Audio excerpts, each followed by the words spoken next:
ahora vamos a tratar el tema de las 7 iglesias. Y ya hemos visto que debemos leerlo en una forma histórica continua. Bienaventurado el que lee y los que oyen las palabras de esta profecía y guardan las cosas en ella escritas, porque el tiempo está cerca. Apocalipsis 1:3. El tiempo es, por cada periodo en la historia había un tiempo presente. El tiempo está cerca y, por supuesto, particularmente en nuestro tiempo. Estando yo en el Espíritu en el día del Señor, oí detrás de mí una gran voz como de trompeta. Y luego, mirados al gran Epanados, el paralelismo de Apocalipsis 1, que nos dice que Jesús es el centro de todo libro, de toda la Biblia. Él es el gran yo soy. Vimos como en el libro de Génesis el hombre perdió acceso al árbol de la vida. La muerte entró, él tenía que ganar su pan, perdió su dominio y se volvió desnudo y fue separado de Dios. Y vimos también en el primer capítulo cómo iba a llegar una restauración que vendría para otorgarle el acceso al árbol de la vida, victoria sobre la muerte, el maná escondido. Jesús es el que acabaría con esta hambre espiritual para siempre. El dominio se restauraría, las ropas blancas, y ya no iba a haber separación de Dios. Y entonces tuvimos una pequeña introducción a las 7 iglesias, donde en Apocalipsis capítulo 1, versículo 11, las 7 iglesias son nombradas: Éfeso, Esmirna, Pérgamo, Tiatira, Sardis, Filadelfia y Laodicea. Y yo les dije que cada una de estas iglesias tiene un significado bien particular. Y vamos a recorrer estos 7 periodos del tiempo, tal como son descritos en el libro de Apocalipsis, y presentados por Él, el que camina por entre los 7 candelabros de oro. Así que tenemos un periodo de tiempo en el ministerio de Cristo, cuando Él está adentro del templo, oficiando en el primer cuarto, el lugar santo. No estamos hablando de escatología, es decir, de los eventos que suceden justo al final del tiempo, sino que tenemos un recorrido seguido a través de la historia, porque Él está en medio de los 7 candelabros, uno como el Hijo del Hombre. Y ahora también vimos en el primer capítulo, brevemente, que las 7 iglesias representan la antigua ruta postal, empezando por Éfeso, yendo a Esmirna, Pérgamo, Tiatira, Sardis, Filadelfia y Laodicea. No es sorprendente que esa sea la secuencia en la cual ocurren las iglesias y la manera en que la ruta postal estaba tratada. Y también es la secuencia en la cual son mencionadas. Dios es verdaderamente asombroso. Escribe pues las cosas que has visto, luego la aplicación del tiempo, las cosas que son y las cosas que han de ser después de estas, la aplicación al futuro. Respecto al misterio de las 7 estrellas que has visto en mi diestra y de los 7 candelabros de oro. Las 7 estrellas son los ángeles, los mensajeros, si usted prefiere, de las 7 iglesias, y los 7 candelabros que has visto son 7 iglesias. Entonces, la iglesia es el medio por el cual Cristo disemina, esparge la verdad. Entonces, vayamos a Turquía, Asia Menor, donde encontramos a estas iglesias. Esta es la ciudad de Estambul, y aquí encontrará algunas de las mezquitas más hermosas del mundo. Aquí encontrará los restos de la gran batalla entre religiones, el Imperio Otomano, un gran fuerte de los otomanos ahí, puentes sobre el estrecho del Bósforo, matrimonios, gente viviendo ahí hoy tal y como viven en otras partes del mundo.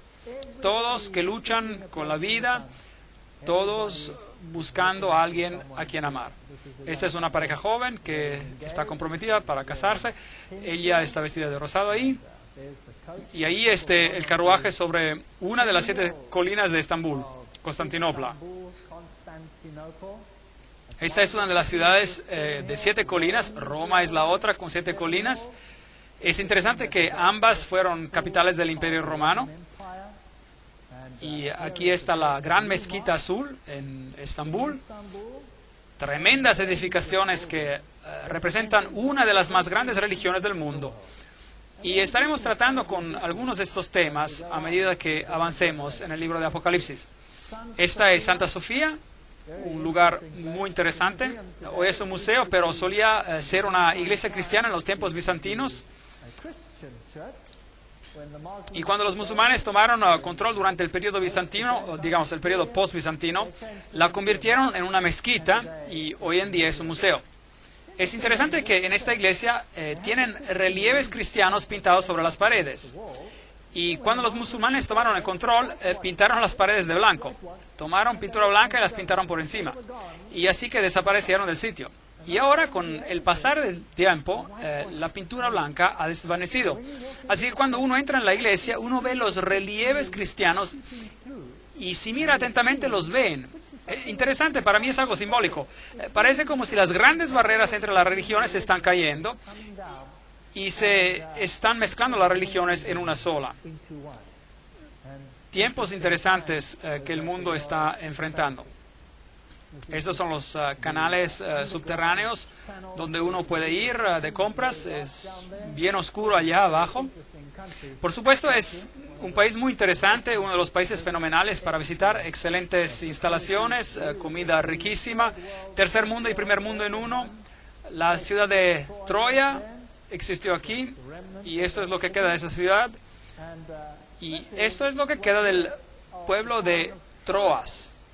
Aquí es donde Pablo predicó una noche y debió haber sido un predicador aburrido, que seguía por horas y horas, así como yo, porque el pobre Euticos, nos dice la Biblia, no lo pudo soportar más y se quedó dormido, como se quedan algunos dormidos cuando yo hablo, y se cayó Euticos de la ventana y se rompió el cuello. Y el milagro ocurrió cuando Pablo oró sobre él y él fue sanado. Ese es el lugar.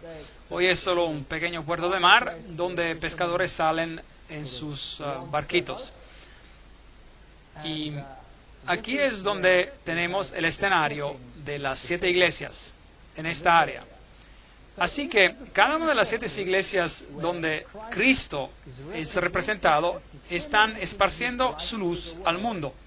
Cada uno de estos nombres tiene un significado en particular y tienen un significado profético. Hay un cierto carácter descrito en cada una de estas iglesias que se aplica a ellas en ese tiempo y también tiene una aplicación en el futuro.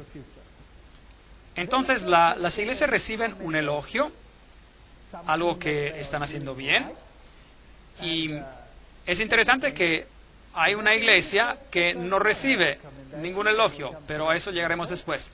Luego hay un reproche, y los reproches son importantes porque nos dicen algo acerca de la época nuevamente. Si uno es reprochado e instado a arrepentirse, ¿el periodo de gracia ha terminado, sí o no? Claro que no. Porque si uno se arrepiente después del reproche, entonces el periodo de gracia no puede haber terminado. Y uno no puede tomar esta profecía y arrojarla al futuro después del tiempo de gracia.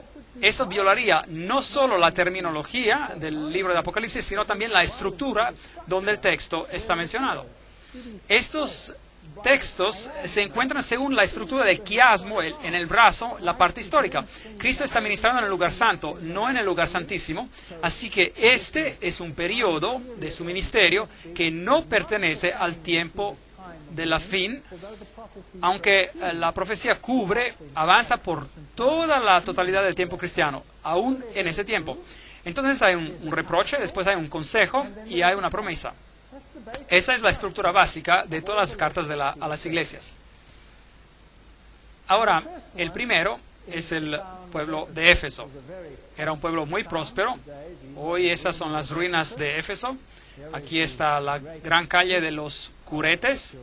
Aquí es donde Pablo ha caminado cuando él ministró en este lugar. Y el nombre Éfeso significa deseado. Así que es una condición deseable en la cual estar. Esta iglesia tenía algo a su favor. Y si es la primera de la época, porque recuerden que dije que se habla de lo que es, pero también de lo que ha de porvenir, es decir, la historia de la era presente de entonces, siguiendo hasta el fin del tiempo. Porque así es como trabaja Dios. Él se preocupa por cada generación. Entonces, Éfeso debe de ser el primer periodo del cristianismo. Y si estudiamos los eventos, podemos poner un tiempo arbitrario, probablemente cerca del año 100 después de Cristo, hasta el año 100 después de Cristo, y podemos aprender algo sobre lo que es y sobre cómo era en cuanto apliquemos estas calidades a la iglesia en la historia también. Bueno, en Éfeso estaba la sede de Diana, y Diana era la madre de los dioses. Es aquí donde Pablo tuvo su gran discusión acerca de este tema, porque él dijo que Jesús es el único camino. Y entonces hubo un gran tumulto, porque ellos dijeron, no. Él está menospreciando a Diana, a nuestra diosa, y querían hacer justicia con él. Así que ella era la madre de los dioses. Había un templo de Diana que fue construido en 480 antes de Cristo. Y es interesante que un concilio cristiano, el concilio de Éfeso, tomó lugar en este mismo pueblo, Éfeso, y allí el título Madre de Dios fue dado a María. Así que hay correlaciones interesantes con la sede de la Madre de los Dioses, y asimismo aquí en este pueblo se le dio un título a María. Así que ese es el contexto de esta iglesia. Leamos la carta a la iglesia. Apocalipsis capítulo 2, versículos 1 a 3. Escribe al ángel de la iglesia en Éfeso: el que tiene las 7 estrellas en su diestra, el que camina en medio de los 7 candelabros de oro. Y ya hemos hablado sobre ese texto. Yo conozco tus obras, tu arduo trabajo y tu perseverancia, y que no puedes soportar a los malos. Este es el elogio. Así que Jesús les está diciendo, puedo ver lo que están haciendo, me alegra lo que están haciendo, y saben distinguir entre el bien y el mal. Y has probado a los que se dicen ser apóstoles. Sí, así que aún en ese tiempo había algunos que estaban tratando de engañar, ¿sí o no? Pero ellos los probaron, y fue ese el estándar por el cual distinguieron si estaban del lado bueno o del lado malo. ¿Cuál fue? Tiene que ser la palabra de Dios. Ese es el estándar. Y dice, y has probado a los que dicen de ser apóstoles y no lo son. Así que había engañadores y mentirosos en la iglesia primitiva, y lo veremos en las conferencias que siguen también. Y los has hallado mentirosos. ¿Cómo los halla mentirosos? ¿Cuál estándar utilizas para encontrar los mentirosos? ¿Los sentimientos? ¿O debe haber algo sobre cuál basarlo? Seguro que debe haber algo sobre cuál basarlo. La palabra de Dios. Y has sufrido, has sido perseverante, has trabajado arduamente por amor de mi nombre y no has desmayado. Ese es un buen elogio para la iglesia de Éfeso. Todavía mantienen su integridad. Pero hay un reproche. Pero tengo contra ti que has dejado tu primer amor. Así que esa primera llama que tenía la iglesia, esa llama que uno siente cuando se convierte y uno corre para esparcir el mensaje, se habían enfriado un poco. Recuerda, por lo tanto, de dónde has caído, arrepiéntete, da la vuelta, es decir, y haz las primeras obras. Entonces, habían llegado a un estado de autocomplacencia hasta cierto punto, pero ellos sabían distinguir lo correcto de lo incorrecto. Eso es bueno. Ellos trabajaban y laboraban para Dios, y eso era bueno. Pero ese primer entusiasmo había disminuido un poco. Pues, si no te arrepentieres, pronto vendré a ti y quitaré tu candelabro de su lugar. De modo que aquí había un periodo del tiempo en el cual, si una iglesia no vivía de acuerdo a la verdad que poseía entonces, ¿qué haría Dios? Les quitaría el candelabro y se lo daría a alguien más. Un punto muy importante. Así que en esta época todavía estamos tratando con el hecho de que si uno no vivía de acuerdo a la luz que tenía, Dios eventualmente tomaría esa luz y se la daría a alguien más para que la llevara. Pero tienes esto, que aborreces. Eso es extraño. Dios aborrece, odia algo, y los encomienda por odiar, aborrecer algo aquí. Que aborreces las obras de los nicolaitas, las cuales yo también aborrezco. Recuerden, este punto es muy importante. Dios odia, aborrece a los hechos, lo que la gente hace. ¿Aborrece, odia él a la gente? No, porque de tal manera amó Dios al mundo que ha dado a su Hijo unigénito para que todo aquel que cree en él no se pierda, sino que tenga la vida eterna. Dios ama a las personas, pero odia los sistemas falsos de adoración. ¿Podemos entender claramente este punto esta noche? Porque vamos a hablar de ciertos asuntos bien importantes y no quiero que tengan la impresión que estoy hablando en contra de gente. Estoy hablando acerca de sistemas. ¿Entendemos eso? Si un sistema no enseña la verdad, sino que propaga cosas erróneas, entonces Dios odia a ese sistema, ¿sí o no?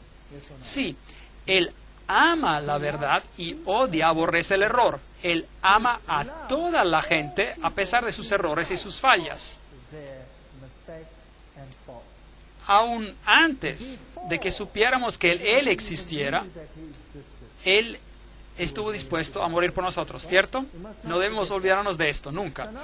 Así que ellos tienen algo a su favor, y es que odian a las obras de los nicolaitas, los cuales Dios también odia también las obras.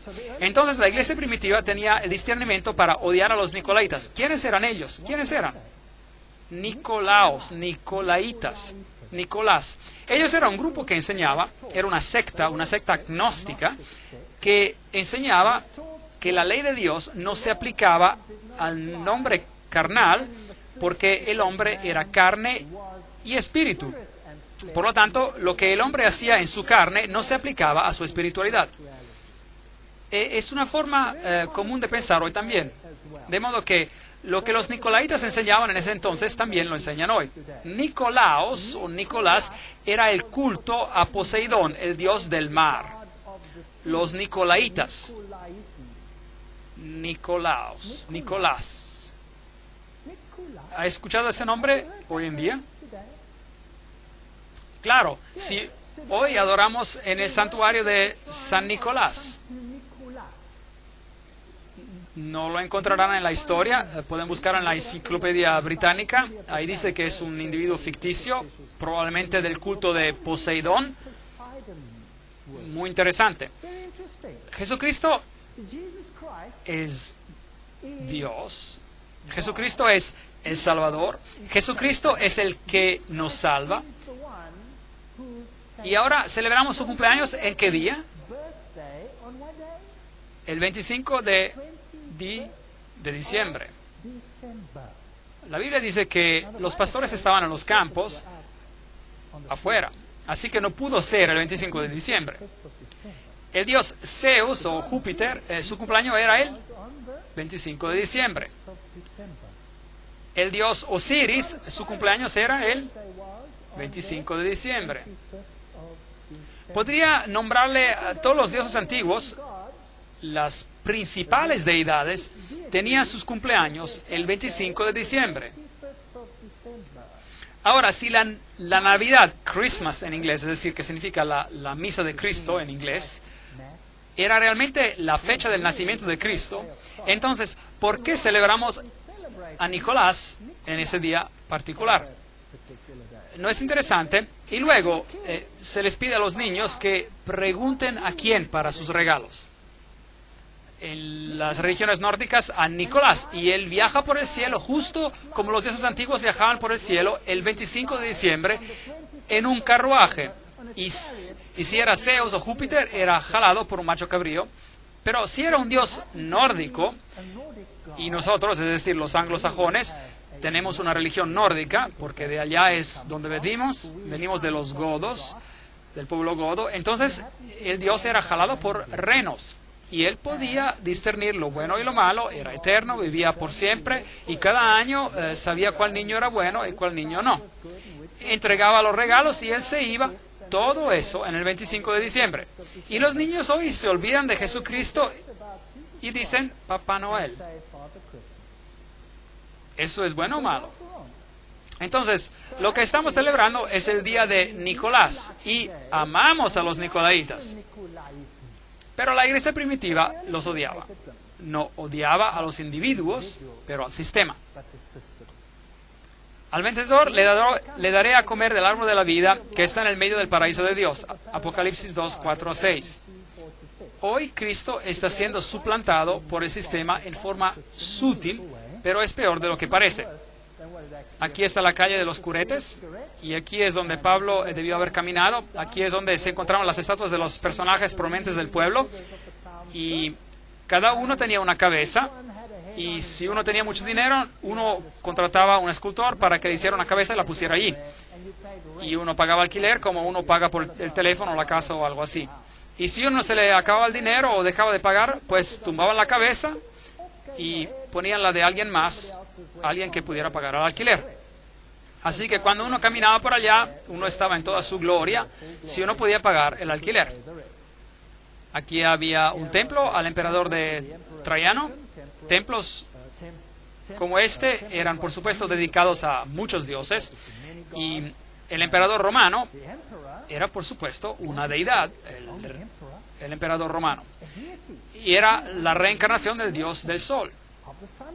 La alcaldía, tal como era, hermosa biblioteca en Éfeso, y el templo de Domiciano, otro culto a un emperador, otra sección del templo. Y entonces, por supuesto, que tenemos los personajes escolásticos de la antigüedad, y después la iglesia bizantina dejó su rastro aquí. Y si le gusta la plomería, la tubería eran buenas. Esos tubos duraron todo este tiempo. Ese era el baño público. Y abajo había un río para que todo fuera transportado lejos inmediatamente. Nada ha cambiado. Nosotros también tenemos un río, solo jalamos una canalita para que fluya. Y uno se sentaba allí y podía hablar con el vecino acerca de todo lo que estaba pasando en su vida. Aquí estaban los baños escolásticos, la diosa Artemisa, que tenía muchos pechos para alimentar a las naciones. Y este era el anfiteatro donde tomó lugar todo el tumulto cuando el platero, que era responsable de hacer todas las estatuas de Diana, se enfadó muchísimo cuando Pablo predicó un dios diferente. Y la historia dice que Pablo se escapó de aquí, de Éfeso. Así que esta era la iglesia primitiva, digna de elogio. Se aferró al camino, tenía discernimiento entre el bien y el mal, no permitía infiltración del paganismo dentro de la iglesia. Ellos discernían entre lo incorrecto y lo correcto. Jesús era el centro de su religión. Estaban un poquito satisfechos consigo mismos, pero aparte de eso estaban bastante bien. El primer tiempo de la historia cristiana tenía estas mismas características. Éfeso era un puerto y hoy ya no hay puerto. De hecho, el mar está a muchos kilómetros de distancia. Ha sido llenado de cieno. Aproximadamente en el año 800 después de Cristo dejó de ser un puerto Éfeso. Este hecho es interesante en términos de tiempo y de secuencias de evolución. Hoy en Éfeso uno puede ver que Roma ha levantado esta estructura, la cual fue aparentemente vista en una visión como el lugar donde vivió María, porque Juan vivió en Éfeso. Y Jesús dijo a Juan: he ahí a tu madre, y él recibió a María en su casa en Éfeso. Pero esto ha sido determinado como, de hecho, falso. Pero de todas formas, aquí es donde muchos vienen a adorar a los pies de María. Todas las religiones vienen aquí. Católicos, peregrinaciones de protestantes, aún hasta naciones islámicas vienen a este lugar en particular. Bueno, el próximo periodo de tiempo es Esmirna. Desde el año 100 después de Cristo, probablemente hasta el año 313 después de Cristo, porque este fue un tiempo de tremenda persecución. La palabra mirra está escondida en la palabra Esmirna y significa aroma dulce, un aroma de sacrificio. Y si uno considera la ciudad misma, había un santuario a la diosa Némesis. Policarpo fue su primer ministro y fue martirizado. Interesante. Y en esta representación vemos los 10 días de persecución. La Biblia dice que hay que tomar un día como un año, por un año en profecía. Y hubo un periodo en la historia de la iglesia primitiva cuando fueron perseguidos muchísimo por alrededor de 10 años. La respuesta es sí. Hubo un emperador por el nombre de Dioclesio y Diocleciano decretó un periodo de persecución el cual fue muy intenso y terminó en el año 313 después de Cristo. O sea, desde el año 303 hasta el año 303, cuando Constantino revistió su paganismo de cristianismo. y el cristianismo se convirtió en la religión oficial del imperio. Entonces, leamos lo que dice aquí acerca de esta iglesia en particular. Escribe al ángel de la iglesia de Esmirna, el primero y el postrero, el que estuvo muerto y vivió. Dice esto: yo conozco tus obras, tu tribulación y tu pobreza. Así que estaban pasando por tiempos difíciles. La iglesia primitiva creció rápidamente, las cosas iban bastante bien, hasta que esta religión comenzó a desafiar a la religión oficial. Y entonces la persecución se desencadenó. Y tan pronto que uno desafía a los paradigmas del mundo, hay persecución. Yo conozco tus obras, tu tribulación, tu pobreza, aunque eres rico. Y la blasfemia de los que dicen ser judíos, es decir, cristianos. En la iglesia primitiva se usaban las palabras cristiano y judío intercambiadamente. Y ellos no lo son, sino que son sinagoga de Satanás. De tal manera que hay dos iglesias en este mundo: aquellos que representan a Dios y a su Hijo, y aquellos que representan a otro poder. Entonces, esta iglesia tiene un elogio aquí, pero no hay reproche, ninguno en absoluto.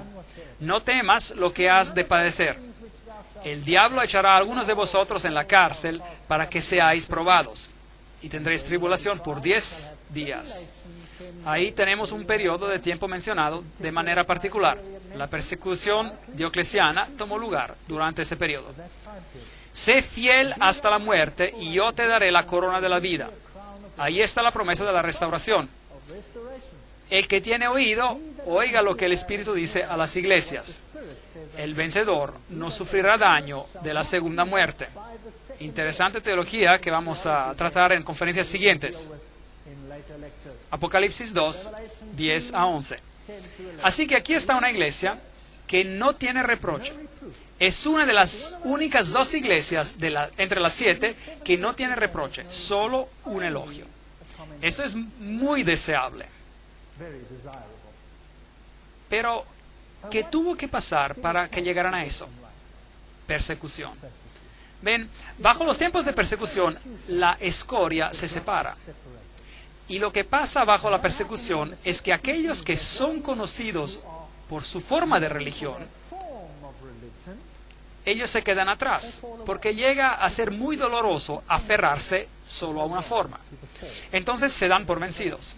Por tanto, si de verdad quieren mantenerse firmes en tiempos de persecución, más vale que estén bien fundados en la roca. Más vale que sepan lo que creen y por qué lo creen. Y es por eso que el libro de Apocalipsis es muy importante, porque nos dice que vendrá un tiempo de angustia como nunca hubo. Y más vale que creamos en lo que creemos, si queremos estar firmes durante ese tiempo. ¿Será que hubo tal persecución? ¿Será que alguna vez existió Diocleciano? Bueno, los llevaré de regreso a esa ciudad de Las Palmas, Palmira, con esta gran calle de columnas romanas, como la vimos en la conferencia anterior. Y aquí están los pilares del templo de Bel en el fondo, y estos grandiosos arcos. Y mientras uno recorre esa ciudad, uno llega a este letrero que dice Campamento de Diocleciano. Interesante, así que este emperador tenía su campamento y a sus soldados aquí, desde donde él dirigía su persecución a la iglesia cristiana primitiva. Muy interesante. Esta persecución purificó a la iglesia de todos aquellos que se aferraron al pan y al pescado, por decir, pero aquellos que se aferraron a la roca, ellos fueron elogiados. De modo que este fue el gran campamento diocleciano. Y la Esmirna moderna se llama Izmir, una capital bastante moderna. Esto es todo lo que queda de la antigua Esmirna, no mucho. Pero nos cuenta de una historia y un tiempo interesante. Esos son jóvenes riéndose y divirtiéndose en Esmirna como en cualquier otra parte del mundo. ¿Y saben qué? Yo creo que Dios los ama. Y a Dios le encantaría que tuvieran el conocimiento completo de la verdad, así como a Él le gustaría que tú y yo tuviésemos ese conocimiento, un conocimiento completo de la verdad.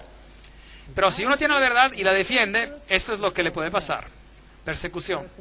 Este es el Coliseo donde fueron perseguidos, donde Nerón quemaba a los cristianos, los usaba como antorchas humanas, se los daba a comer a los leones. Gran sufrimiento y muerte ocurrieron aquí, mientras la gente fue aniquilada a causa del odio entre las naciones, entre las religiones.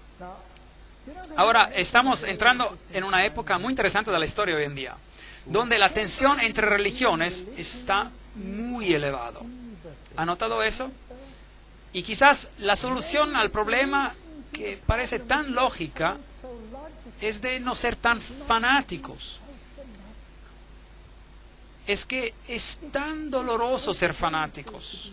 ¿Por qué no llegar a un acuerdo para que todos llevemos bien? Comprometer un poco solo. Es verdad. Es verdad. No tendría ningún problema con cientos de religiones en el mundo. Pero tan pronto que cómo se incorpora a la persecución y nos lleva a destruir a todo aquel que crea algo diferente a lo que uno cree, ahí empieza el problema. Pero, ¿qué pasa si finalmente nos unimos y pretendemos que servimos al mismo Dios?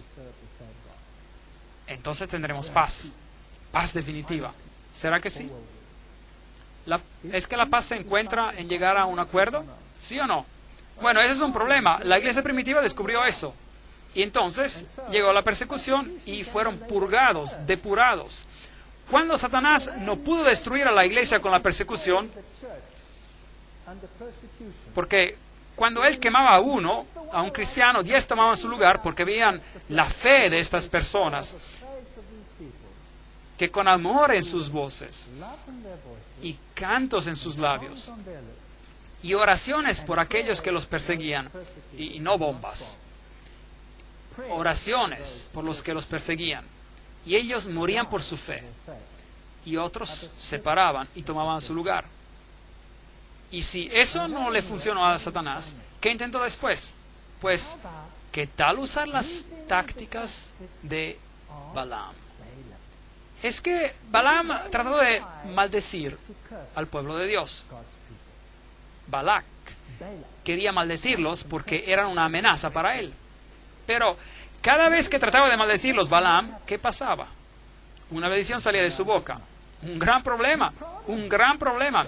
Aquí estaban los hijos de Israel y este profeta Balaam se le ofreció un montón de dinero para que los maldijera, pero no funcionaba.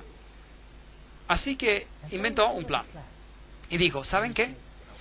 Si conseguimos de que pequen contra Dios, entonces la protección de Dios será levantada. Y ahí sí que los tenemos en nuestras manos. Entonces vamos a tratar de hacerlos pecar. Y ya sé qué haremos. Realizaremos un festival y tendremos una fiesta. Una tremenda fiesta con música estupenda. Y adoraremos a otro Dios. Y las hermosas mujeres se pueden poner sus minifaldas solo por esa noche. Y mostrar un poco las piernas. Y eso es lo que hicieron. ¿Y qué hicieron los israelitas? Bueno, pues habían estado marchando por el desierto y sus lenguas estaban resecas y miraron esto y dijeron, increíble, y se dieron. ¿Y qué pasó? Una terrible plaga sobrevino sobre Israel. Veamos si ellos se dieron, comprometieron. Pérgamo significa elevación, elevar. ¿Elevar qué? Elevar el yo sobre lo divino. Hemos escuchado hoy en día acerca del yo cuando prendemos la televisión. No escuchamos que tenemos que encontrar nuestra fuerza ¿dónde? Adentro. Y que uno tiene que cambiarse desde adentro. Y que uno tiene que hacer todo esto por sí mismo. Que esa es la nueva forma de salvación. Pérgamo, elevar los caminos del hombre por encima de los caminos de Dios. Y eso es idolatría. De manera que en la capital de la provincia romana de Asia había un templo a Zeus, a Júpiter, también a Esculapio, el dios serpiente, una serpiente que instruía a los hombres, la serpiente medicinal enrollada en un poste. ¿Será que usamos ese símbolo hoy? Sí, el mundo de la medicina lo utiliza. El procónsul de Pérgamo tenía una espada de doble filo. Y es interesante que esta ciudad era el bastión del clero, del sacerdocio babilónico. Babilonio. Es que cuando Babilonia fue conquistada por Medo-Persia, ellos tomaron control de la religión babilónica, pero los sacerdotes se rebelaron contra Medo-Persia. Y entonces el clero fue expulsado de Babilonia y se establecieron aquí, en esa ciudad. Así que aquí estaba el clero babilonio oficial con sus raíces antiguas. Interesante. Tomaron la piedra de paladio, las vestiduras, que de hecho eran las vestiduras de Dagón. Tenían un manto de pez y tenían una mitra relacionada al pez con forma de boca abierta en sus cabezas. Muy interesante, porque ellos representaban a Dagón, el dios de los peces. Y de hecho, él era llamado Pontifex Maximus, el puente entre el cielo y la tierra. De manera que uno era salvo por la mediación del hombre, la mediación de la iglesia, en vez de la mediación de Cristo. Así que ellos eran el puente entre el cielo y la tierra, junto con las llaves y la mitra. Entonces, el sacerdote tenía las llaves, dos llaves, la llave para el cielo y la llave para el infierno. Interesante. Y ellos eran llamados los reyes pontífices de Pérgamo. Y el último fue Átalo, el tercero, antes de que esta región se convirtiera al cristianismo. Así que Átalo III, cuando se dio cuenta de que Roma los iba a conquistar a la fuerza, se dio su título al emperador romano. Por lo tanto, que cuando uno va a Roma hoy, ustedes pueden ver detrás de los emperadores romanos las letras PM, Pontifex Maximus, el constructor de puentes. Y los emperadores romanos, como vimos antes, eran dioses. Así que uno podía orar a ellos. Eran los que abrían las puertas del cielo para el hombre. Ahora bien, es interesante que esas mismas letras, PM, no solo se encuentran detrás de los nombres de los emperadores romanos, sino también detrás de los nombres de ¿quiénes? De los papas. Se encuentran las letras PM, Pontifex Maximus. Entonces este título se le atribuyó a través de la historia a los emperadores romanos y finalmente a los pontífices de Roma, quienes, por cierto, también tienen las dos llaves, a las cuales se refieren como las llaves de ¿quién? De Pedro. Y ellos también tienen las mismas vestiduras, con la mitra, que representa a Dagón. ¿Y cómo fue que todo eso llegó a la iglesia cristiana?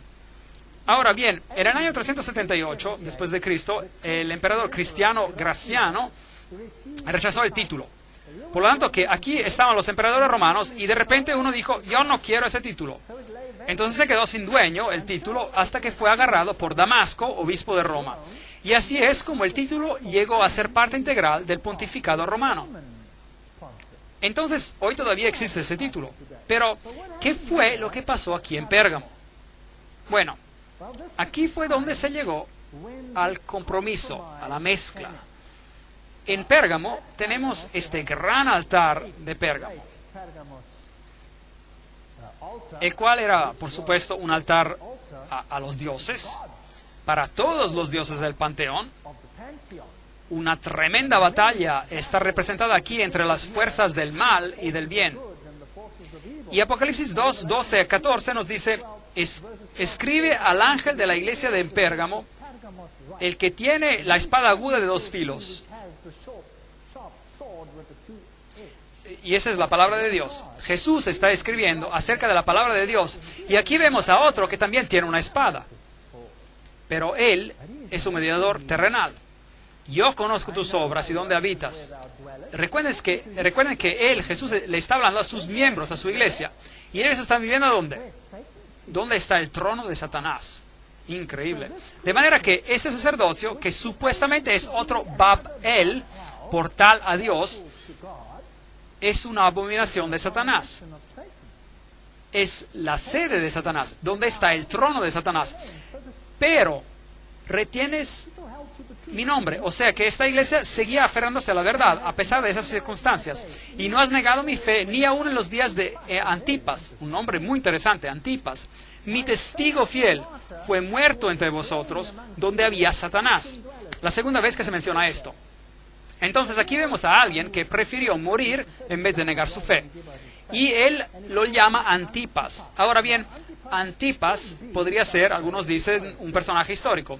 Y algunos dicen que fue este o aquel, o otra persona, un pastor de esa iglesia que fue fiel en ese tiempo, etc. Pero la palabra Antipas también significa antipontífice. Así que el nombre podía tener un sentido espiritual y simbolizar a ese individuo que afirmaba ser el que mediaba entre Dios y el hombre, de tal forma que la mediación se había movido de Dios y Cristo al hombre, y esto era un problema. Y la gente fue elogiada por ser como Antipas. Pero tengo unas cosas contra ti. Aquí está el reproche. Que tienes ahí a los que retienen la doctrina de Balaam. Aquí está. Que enseñaba a Balac a poner tropiezo ante los hijos de Israel y a comer de cosas sacrificadas a los ídolos y a cometer fornicación. Así que algo había entrado a hurtadillas adentro de la iglesia, porque hay algunos que siguen la doctrina de Balaam. Y hemos hablado de la doctrina de Balaam, ¿qué era? Hacerlos comprometer, mezclar, hacer que pecaran, instarlos a que rompieran a la ley de Dios. Y ahí sí que los tendremos bajo control. Así que aquí hay un compromiso en el cual una doctrina está siendo enseñada, en la cual guiará a la gente en el camino equivocado y empezarán a servir a otros dioses. Y eso es justamente lo que va a pasar a la iglesia cristiana. Dios advierte aquí, tengan cuidado. Y miren, compromiso. Las concesiones ocurrieron a causa de Constantino. Constantino dijo, casemos a las iglesias. No tengamos esta constante batalla entre el cristianismo y el paganismo. Casémoslas. Así que emitió un medallón en el cual de un lado él sirve a Jesucristo y en el otro tiene a sus deidades paganas. Pero él tenía un problema. Constantino, el emperador, tenía un problema. ¿Y saben cuál era? La palabra de Dios. Constantino tenía un problema con la palabra de Dios, porque la palabra de Dios cortaba como una espada a doble filo. Y entonces, ¿qué hizo? Dijo, lleguemos a un acuerdo, un compromiso. Voy a dar una conferencia completa de este tema. Entonces consiguió que su sacerdote, llamado Eusebio, que él reescribiera porciones de la Biblia. Y mandó hacer 50 copias. Y fueron escritas de tal forma que Jesucristo fuera menos de lo que es, para que pudiese haber un matrimonio entre las religiones. Y Zoroastro, por ejemplo, pudiera aparecer igual junto a Jesucristo, y Zeus Júpiter pudiera estar igual junto con Jesucristo, y Apolo pudiera aparecer igual junto a Jesucristo, y todo estaría de maravilla. Se pudieran adorar todos. Y fue un documento ecuménico que él comisionó. Entonces introdujo a un acuerdo, a un compromiso, y Jesús tuvo que rebajarse y la obediencia a Dios fue reemplazada por la obediencia al hombre. El problema, la doctrina de Balaam.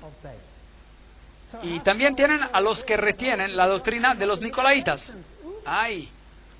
Primero odiaban la doctrina de los nicolaitas y ahora se aferran a la doctrina.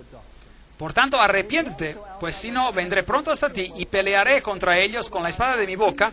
El que tiene oído, oiga lo que el Espíritu dice a las iglesias. Al vencedor le daré de comer del maná escondido y le daré una piedrecita blanca y en la piedrecita un nombre nuevo escrito, el cual nadie conoce sino el que lo recibe. Las concesiones, el compromiso, es el mal más grande de todos porque es tan engañoso, tan engañoso. Aquí, esta gran ciudad, estas son las personas que viven ahí hoy, el mercado, todavía es del tercer mundo, el muro rojo, el muro de afuera, el templo de Dionisio, el templo de Traiano, el templo de Zeus, Júpiter, hay un pozo del emperador Guillermo hizo, porque sacó todo y se lo llevó, Escolástica y Esculapio, que eran las formas de adoración que se utilizaban en Pérgamo. Concesiones, compromiso. Me gustaría aconsejar hoy que los compromisos entre el error y la verdad sean rechazados y que Jesús y su verdad sean hechos eternos en el corazón. Amén.